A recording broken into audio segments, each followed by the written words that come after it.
All my dear brothers and sisters, it fills my heart with joy, unspeakable to rise in response to the warm welcome which you have given us.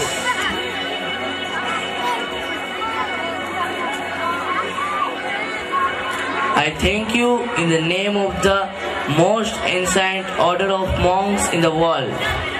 I thank you in the name of the mother of religions.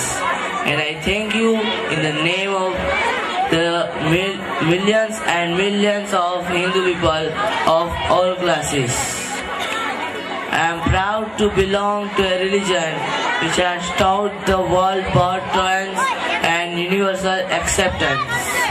We believe not only universal toleration, but we accept all religions as true.